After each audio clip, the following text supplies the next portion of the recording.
Hello guys, meron ako i-share sa inyo. Nakita kami ng Russian friend ko kanina sa cooking class. Nakita kami. Sabay kaming dumating dito sa South Korea. Pero mas nauna siyang nanganak sa akin. Yung anak niya is grade 1 na.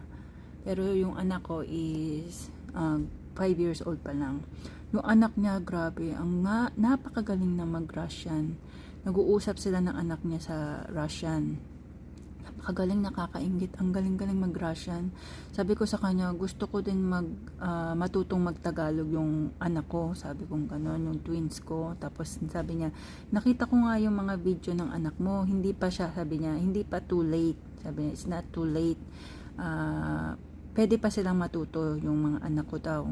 Sabi ko, sana maging fluent din yung anak ko sa Tagalog katulad ng anak mo. Kaya lang yung anak ko kasi sa listening pa lang sila, magaling.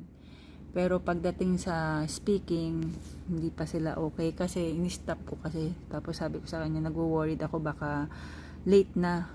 Kasi kailan lang ako ulit nagsimula kasi sabi sa school, wag ko daw silang kausapin ng Tagalog. Tapos ang sabi niya sa akin, i-push mo. Tapos, mas tibayan mo pa yung rules mo about sa pagtatagalog sa mga kambal.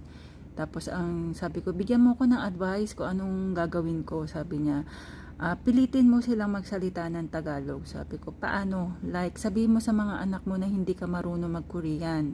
Na pag meron silang iutos sa'yo na gusto nilang gawin mo, sabihin mo sa kanila na kailangan magtagalog sila. Like, halimbawa, nanghingi sila ng tubig, sabihin mo sa kanila na hindi kita maintindihan, kailangan sabihin mo sa Tagalog kung ano yung gusto mong gawin ni Oma. Kasi hindi na maintindihan ni Oma yung Korean. So ngayon kailangan mo nang magtagalog kasi hindi na nakakaintindi ng Korean si Oma. Pag sinabi mo ng Tagalog, magagawa ni Oma. Pero pag hindi mo sabihin ng Tagalog, hindi maintindihan ni Oma. So kailangan daw sabihin ko daw yun sa anak ko. Ganunin ko na daw yung anak ko.